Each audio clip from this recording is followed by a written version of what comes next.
Alright, so today we are going to be continuing with reading out loud Meditations by Marcus Aurelius. And we are on book 5. And and without further ado, we shall begin the timer. And the timer today is going to be for 15 minutes. And the timer starts right now. Bam. Alrighty, let's do it.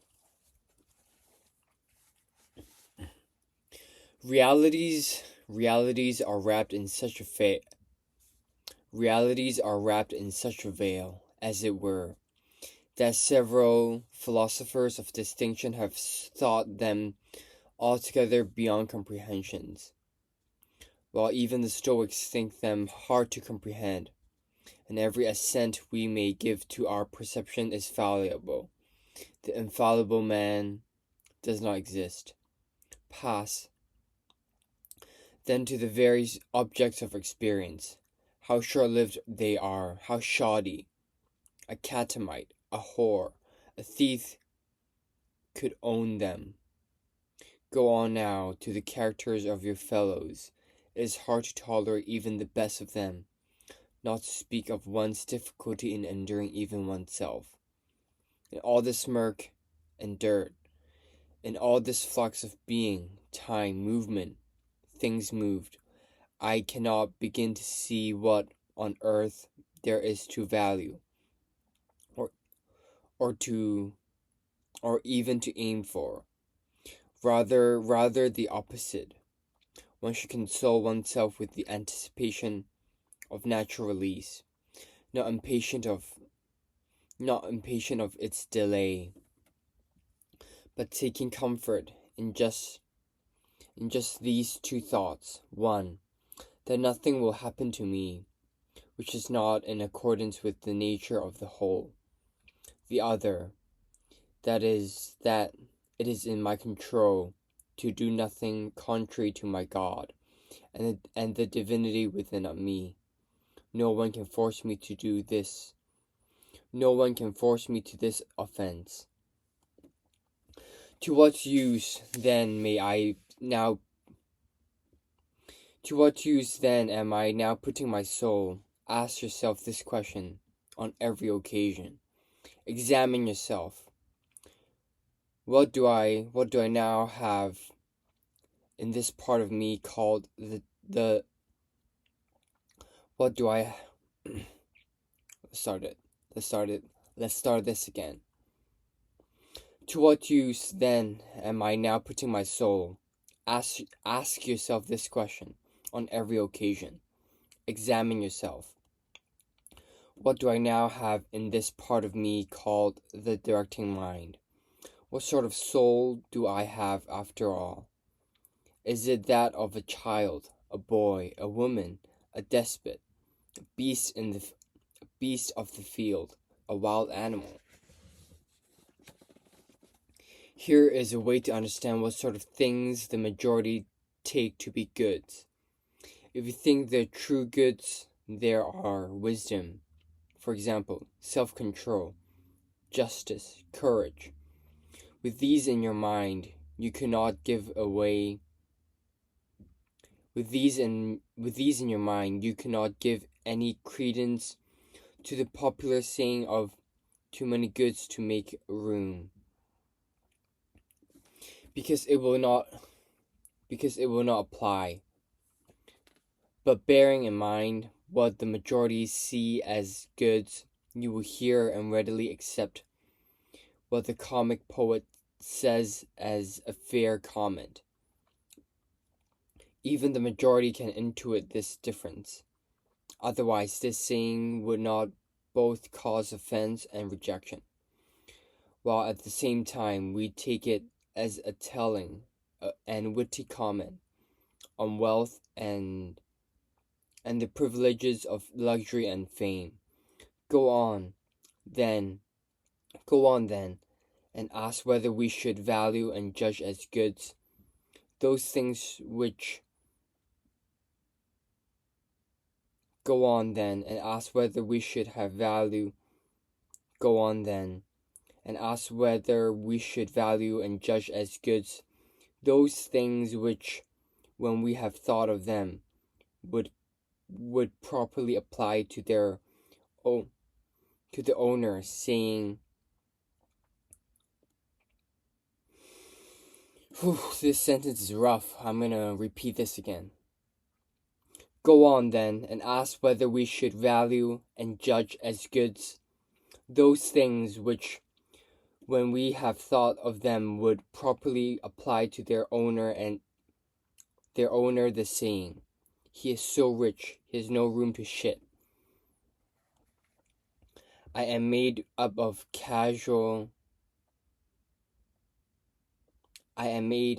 causal and the material.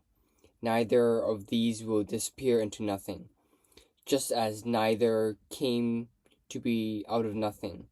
So every part of me will be assigned its changed place in some part of the universe, and that would change again into another part of the universe, and so on to infinity. A similar sequence of change brought me into existence, and my parents before me, and so back in another infinity of regression. Nothing forbids this assertion, even if the universe is subject to the completion of cycles. Reason and the art of reasoning are faculties self-determined by their own nature and their own products. They start from the relevant premise and follow the path to the proposed end. That is why acts of reason are called right acts, signifying the rightness of the path thus followed. One should pay no attention to any of those things which do not belong to man's portion incumbent on him as a human being. They are not demanded of a man. Man's nature does not proclaim them. They are not consummations of that nature. Therefore, they do not constitute man's end either, nor yet any means to that end, that is, good. Further, if any of these things were incumbent on a man, then it would not have been incumbent on him to disdain or resist them. We would not commend the man who shows himself free from need of them. If these things were truly goods, a man who fails to press for his full share of any of them could not be a good man. But in fact, the more a man deprives himself of these or such like, or tolerates others depriving him, the better man he is. Your mind will take on the character of your most frequent thoughts. Souls are dyed by thoughts. So dye your own with a succession of thoughts like these. For example, where life can be lived, so can a good life. But life can be lived in a palace. Therefore, a good life can be lived in a palace. Again, each creature is made in the interest of another. Its course is directed to that for which it was made. Its end lies in that which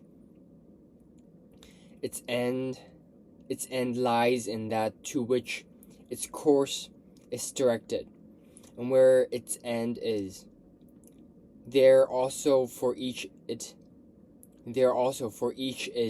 its benefit and its good. It follows that the good of a rational creature is community. It has long been shown that we are born for community. Or was it not clear that inferior creatures are made in the interest of the superior, and the superior in the interest of each other? But animate is superior to inanimate. and rational to the merely animate. To pursue the impossible is madness, and it is possible. To pursue the impossible is madness, and it is impossible for bad men not to act in character. Nothing happens to any creature beyond its own endurance. Another has the same experience as you, either through failure to recognize what has happened to him, or in a display of courage, he remains calm and untroubled. Strange, then, that ignorance and pretension should be stronger than wisdom. Things of themselves cannot touch the soul at all.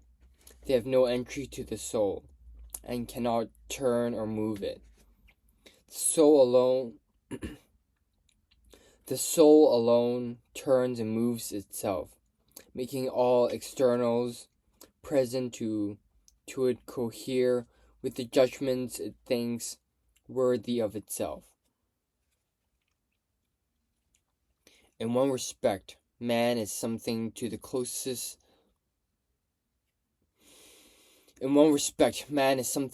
the closest affinity to us, in that it is our duty to do good to men and tolerate them.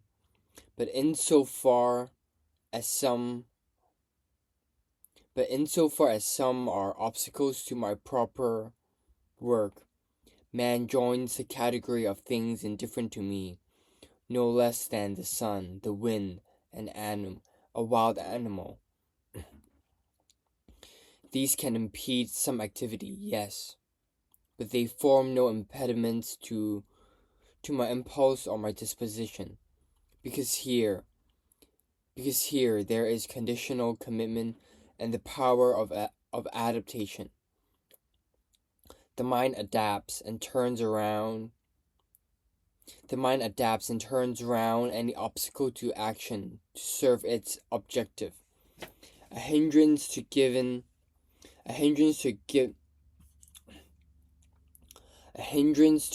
a given work is turned to its furtherance.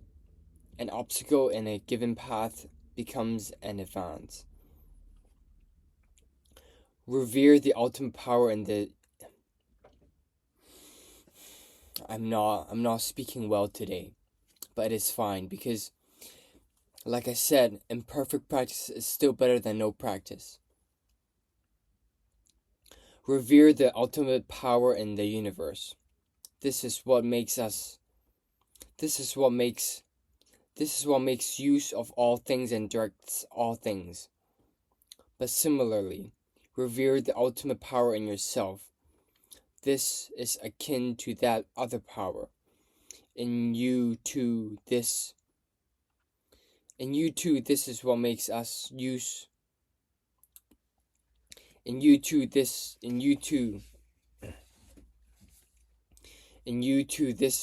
what makes use of all else, and your life is governed by it. What is not harmful to the city does not harm the citizen either. Whenever you imagine you have been harmed, apply this criterion. If the city is not harmed by this, then I have not been harmed either. If, on the other hand, harm is done to the city, you should not be angry, but demonstrate to the doer of this harm what he has failed to see himself. Reflect often on the speed with which all things in being or coming into being are carried past and swept away. Existence is like a river in ceaseless flow, its actions a constant succession of change, its causes innumerable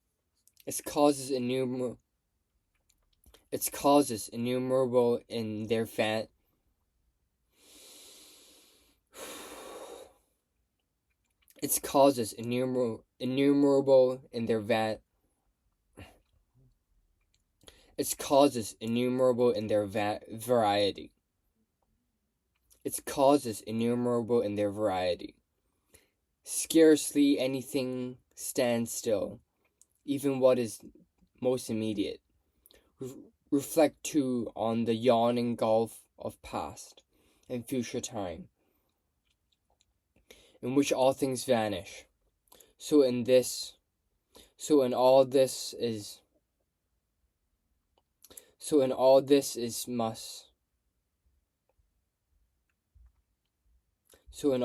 it must be folly for anyone to puff.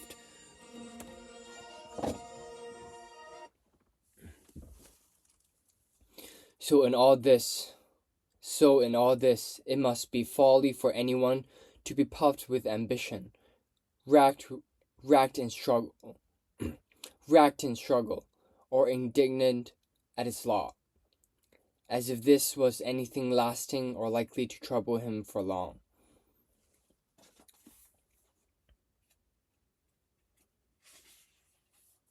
I want to repeat a quote of him. Your mind will take on the character of your most frequent thoughts. Souls are dyed by thoughts. So dye your thoughts with a succession of thoughts like these. For example, where life can be lived, so can a good life.